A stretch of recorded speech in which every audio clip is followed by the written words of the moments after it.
Hello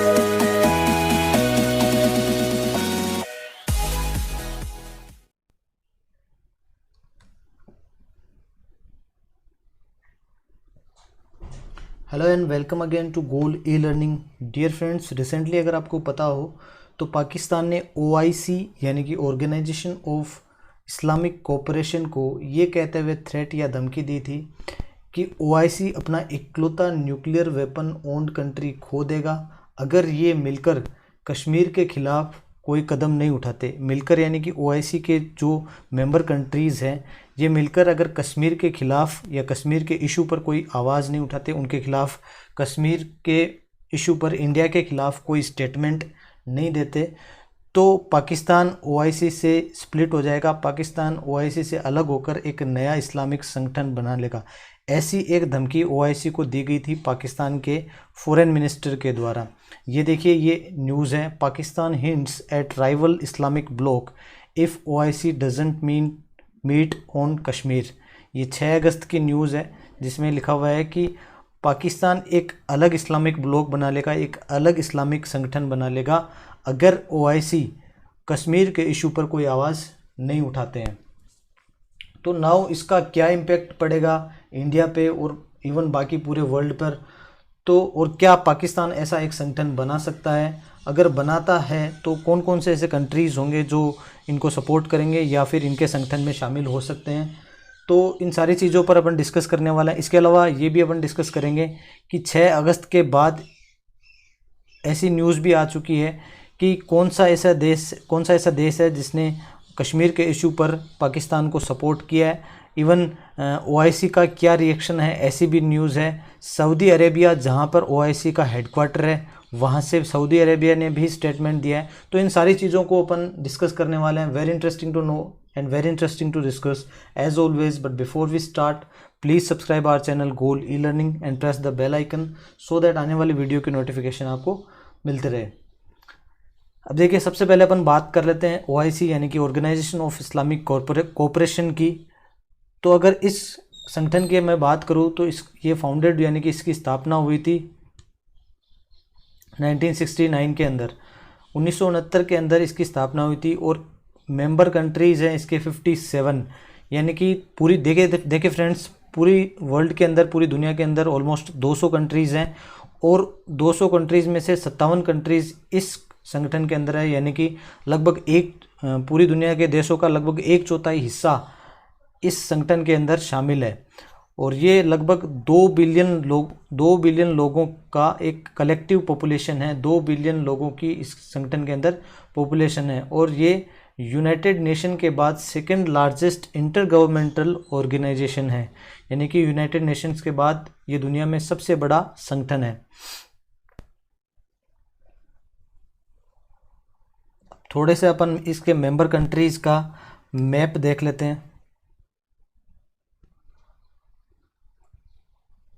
ये देखिए, ये सारे इसके जो OIC यानी कि ऑर्गेनाइजेशन ऑफ इस्लामिक कोऑपरेशन है, ये सारे इसके मेंबर कंट्रीज़ है। मलेशिया हो, सऊदी अरेबिया हो, नाइजर, फ़लस्तीन, Tajikistan, Kuwait, Indonesia, Pakistan, UAE, ये सारे इसके मेंबर कंट्रीज़ है। ये आप यहाँ पर इसका मैप देख सकते हो। Pakistan, Afghanistan, UAE, Saudi Arabia, even Turkey, Azerbaijan, ये सारे इसके मेंबर कंट्रीज़ हैं। और ये जो रेड कलर में आपको दिख रहे हैं ये सारे इसके ऑब्जर्वर कंट्रीज़ हैं। इंडिया भी इसका ऑब्जर्वर कंट्री बनना चाह रहा था, लेकिन पाकिस्तान ने इसको कभी सपोर्ट नहीं किया। पाकिस्तान की वजह से इंडिया कभी OIC का ऑब्जर्वर कंट्री बन नहीं पाया। अब अगर अपन इस्लामिक कोऑपरेशन की बात करें तो इसका वर्क क्या होता है, इसका काम क्या होता है, वो अपन डिस्कस कर लेते हैं। देखिए फ्रेंड्स, OIC जो है एक कलेक्टिव वॉइस है मुस्लिम कंट्रीज़ की। पूरी दुनिया के अंदर जितने भी मुस्लिम देश हैं उन सब देशों की एक कलेक्टिव वॉइस है OIC यानी कि ऑर्गेनाइजेशन ऑफ इस्लामिक कोऑपरेशन। ये काम क्या करता है, ये protect the interest and rights of people of the Muslim countries, यानी कि मुस्लिम कंट्रीज़ के जो इंटरेस्ट होते हैं, उनके राइट्स होते हैं, उनको प्रोटेक्ट करता है, उनकी आवाज़ उठाता है। पूरी दुनिया के अंदर OIC सारे मुस्लिम देशों की एक आवाज़ के रूप में काम करता है। लेकिन ये सारा काम ये spirit of international peace and harmony के साथ करता है, यानी कि ये पूरा संगठन ये चाहता है कि पूरी दुनिया के अंदर पीस कायम रहे और सामंजस्य बना रहे। ये सारी बात थी ऑर्गेनाइजेशन ऑफ इस्लामिक कोऑपरेशन यानी कि OIC के बारे में। नेक्स्ट स्लाइड में अपन देखते हैं कि अब पाकिस्तान ने इसके बारे में क्या क्या स्टेटमेंट्स दिए हैं, उनकी मैं बात कर लेता हूँ। देखिए, Pakistan has been forcing for the foreign ministers meeting of the OIC members countries. Pakistan काफ़ी समय से OIC की जो मेंबर कंट्रीज़ हैं उनके फॉरेन मिनिस्टर्स मीटिंग को, उनकी यानी कि सभी देशों के विदेश मंत्रियों की एक मीटिंग के लिए OIC पर लगातार जोर देता रहा है। और अभी अभी पाकिस्तान के एक टॉक शो के अंदर वहाँ के जो विदेश मंत्री हैं शाह महमूद कुरैशी, उन्होंने कहा है कि अब वो वेट नहीं कर सकते इस मीटिंग के लिए, यानी कि ये जो विदेश मंत्रियों की जो मीटिंग है इसके लिए वो अब और ज़्यादा वेट नहीं कर सकते। और इस मीटिंग के अंदर वो चाहते क्या हैं? इस मीटिंग के अंदर वो ये चाहते हैं कि सारे देशों के जो विदेश मंत्री हैं वो कश्मीर इशू पर अपना स्टेटमेंट दें। वो ये चाहते हैं कि कश्मीर इशू के ऊपर सारे कंट्रीज़ मिलकर कोई ना कोई स्टेटमेंट दे। तो पाकिस्तान लगातार, अभी आपको पता होगा कुछ इस साल के अंदर जब से कश्मीर के अंदर से धारा 370 हटाई गई है, उसके बाद से पाकिस्तान लगातार ये चाह रहा है कि कैसे भी इंडिया को नेगलेक्ट किया जाए, कैसे भी इंडिया को, वो बार बार मतलब पूरी दुनिया के अंदर कश्मीर इशू को उठाना चाह रहे हैं। वो चाहे आप देख सकते हो, पहले पाकिस्तान ने एयर स्पेस ब्लॉक कर दिया था इंडिया के लिए, उसके बाद ट्रेड में भी समस्या, मतलब ट्रेड भी बंद हो गया था इंडिया और पाकिस्तान का। और अभी रिसेंटली पाकिस्तान ने अपना जो पॉलिटिकल मैप लॉन्च किया था उसके अंदर कश्मीर और जूनागढ़ का पूरा रीजन उन्होंने क्लेम किया है। अब नेक्स्ट स्लाइड में अपन देखते हैं कि पाकिस्तान का नेक्स्ट स्टेप क्या होने वाला है। अगर OIC इस मुद्दे पर नहीं मानता है, अगर OIC नहीं मानता है कि पाकिस्तान की जो डिमांड्स हैं कि वो OIC ये कहे, OIC की मेंबर कंट्रीज़ कश्मीर इशू के ऊपर अपने स्टेटमेंट्स, और इवन आई से कि अपने कड़े स्टेटमेंट्स दे, तो अगर OIC ऐसा नहीं करता है तो पाकिस्तान क्या करेगा? तो शाह महमूद कुरैशी ने कहा है कि I am once again respectfully telling OIC that a meeting of Foreign Ministers Council is our expectation, यानी कि जो फॉरेन मिनिस्टर्स काउंसिल की जो मीटिंग है वो उनकी आशा है। अगर वो ऐसा नहीं करते हैं, if you can not convene it, अगर वो ऐसा नहीं करते हैं, then I will compel to ask PM Imran Khan to call a meeting of the Islamic countries that are interested to stand with us on the issue of Kashmir. यानी कि अगर वो ऐसा नहीं करते हैं तो शाह महमूद कुरैशी इमरान खान को कहेंगे कि वो कुछ ऐसे कंट्रीज़, कुछ ऐसे देशों की मीटिंग बुलाए जो कि उनके लिए तैयार हैं, उनके लिए इंटरेस्टेड है कश्मीर इशू पर बोलने के लिए, यानी कि जो कश्मीर इशू के ऊपर पाकिस्तान का सपोर्ट करते हैं उन देशों को मिलाकर हम एक संगठन बनाएंगे। तो ऐसा पाकिस्तान का नेक्स्ट स्टेप हो सकता है, ऐसा उन्होंने कहा है। शाह महमूद कुरैशी ने एक स्टेटमेंट दी है, उसके अनुसार ये हो सकता है कि अगर OIC नहीं मानता है फॉरेन मिनिस्टर मीटिंग के लिए, तो पाकिस्तान एक नया संगठन बनाएगा जो कि कश्मीर इशू पर उनको सपोर्ट करेंगे। तो आगे अपन डिस्कस करेंगे कि कौन कौन से ऐसे देश हो सकते हैं जो पाकिस्तान को इस इशू पर सपोर्ट कर सकते हैं, जो पाकिस्तान के साथ इस संगठन के अंदर मिल सकते हैं। तो उनमें जो पहला देश आता है ईरान हो सकता है, टर्की, अज़रबैजान, ये सारे ईरान, टर्की, अज़रबैजान, मलेशिया, ये कुछ कंट्रीज़ हो सकते हैं जो पाकिस्तान के साथ इस संगठन में शामिल कर सकते हैं। तो चलिए देखते हैं मैप के अंदर कौन कौन से ऐसे कंट्रीज़ हो सकते हैं जो पाकिस्तान अगर नया संगठन बनाता है तो वो इसके अंदर शामिल हो सकते हैं। तो सबसे पहले अगर मैं बात करूँ टर्की और अज़रबैजान की, ये यहाँ पर आप कंट्रीज़ देख रहे होंगे, टर्की और अज़रबैजान। इंडिया से अगर अपन चलते हैं, इंडिया से नॉर्थ वेस्ट की तरफ पाकिस्तान, अफ़गानिस्तान, साउथ की तरफ अपन एक बार पहले चले थे जब लेबनान वाली न्यूज़ अपन ने डिस्कस करी थी, ईरान, इराक और सीरिया के पास लेबनान। अब अपने को चलना है नॉर्थ वेस्ट की तरफ, यानी कि उत्तर पश्चिम की तरफ। तो अफ़गानिस्तान, तुर्कमेनिस्तान, और ये यहाँ पर आपको नज़र आ रहा होगा टर्की और अज़रबैजान। टर्की की राजधानी है अंकारा और अज़रबैजान की राजधानी है बाकू। अब टर्की और अज़रबैजान के बीच में ये एक छोटा सा देश है अर्मेनिया, दिख रहा होगा आपको, ये वाला जो कंट्री है इसका नाम है अर्मेनिया। टर्की और अज़रबैजान आपको दिख ही रहा है कि ये इन दोनों के बीच में फंसा हुआ है, और ये दोनों मिलकर इस देश मतलब इस कंट्री के ऊपर डोमिनेंस लगातार बनाए हुए रखते हैं और इसको कभी भी ये सपोर्ट नहीं करते। अब टर्की और अज़रबैजान को सपोर्ट करता है कौन? पाकिस्तान। टर्की और अज़रबैजान को पाकिस्तान इस कदर सपोर्ट करता है कि वो ये जो देश है आर्मेनिया, इसको कभी भी एक कंट्री रिकॉग्नाइज़ किया ही नहीं पाकिस्तान ने। तो हो सकता है टर्की और अज़रबैजान पाकिस्तान के साथ इस ग्रुप में शामिल हो जाए। इसके अलावा क्या ईरान इसमें शामिल हो सकता है? हाँ बिल्कुल, ये एक पॉसिबिलिटी है कि ईरान भी इसके अंदर शामिल हो जाए, क्योंकि मलेशिया एक देश है नॉर्थ ईस्ट के अंदर जो मलेशिया देश है, इंडिया से नॉर्थ ईस्ट की तरफ अपन अगर जाते हैं तो मलेशिया कंट्री ने थोड़े टाइम पहले एक समिट ऑर्गेनाइज करी थी ओआईसी से अलग होकर, उसमें ईरान शामिल हुआ था। तो ये एक पॉसिबिलिटी बनती है कि अगर ओआईसी से अलग होकर पाकिस्तान एक संगठन बनाता है तो हो सकता है कि ईरान इसके अंदर शामिल हो जाए। और कौन कौन देश इसके अंदर शामिल होते हैं वो संगठन बनने के बाद ही पता चल पाएगा। तो ये एक पॉसिबिलिटी थी कि हो सकता है अज़रबैजान और टर्की, ईरान, ये सारे देश इसके अंदर, कतर भी हो सकता है इसके अंदर शामिल हो जाए। क्योंकि कतर इसलिए शामिल हो सकता है, ये देखिए यहाँ पर ये जो है कतर इसलिए शामिल होना चाहता है कि ओआईसी के ऊपर, या फिर मैं बोलूँ कि अरब कंट्रीज़ के ऊपर जो सऊदी अरेबिया की डोमिनेंस है, जितनी भी अरब कंट्रीज़ है उसके ऊपर जो, या फिर मैं ऐसे बोलूँ कि जितनी मुस्लिम कंट्रीज़ है उसके ऊपर सऊदी अरेबिया की जो डोमिनेंस है, जो प्रभाव है, वो कतर नहीं चाहता कि वो रहे।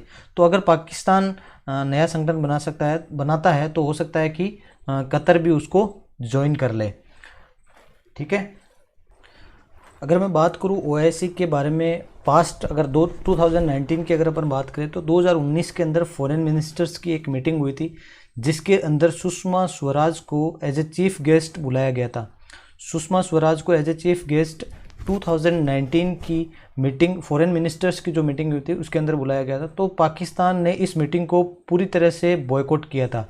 यानी कि जो पाकिस्तान के फॉरेन मिनिस्टर हैं शाह महमूद कुरैशी, उन्होंने पूरी तरह से इस मीटिंग को बॉयकॉट किया था और एक नॉर्मल से एम्प्लॉय को इस मीटिंग के अंदर भेज दिया था। तो पाकिस्तान काफ़ी टाइम पहले से इस मीटिंग मतलब स्प्लिट होकर एक नया संगठन बनाना चाहता है। जब इंडिया के फॉरेन मिनिस्टर को इनवाइट किया गया था by OIC as a chief guest. ठीक है, तो जो समिट हुई थी ये अबू धाबी के अंदर हुई थी, अबू धाबी जो कि यूएई की कैपिटल है।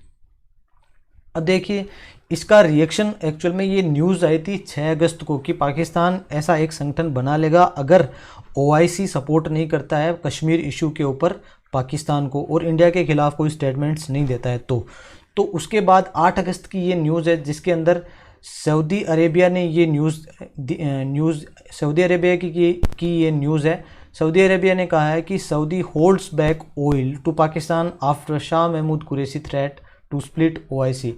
अब आपको इसके बारे में मैं बता देता हूँ कि पाकिस्तान को सऊदी अरेबिया ने लोन दे रखा था $6.2 बिलियन का, $6.2 बिलियन का लोन दे रखा था पाकिस्तान को।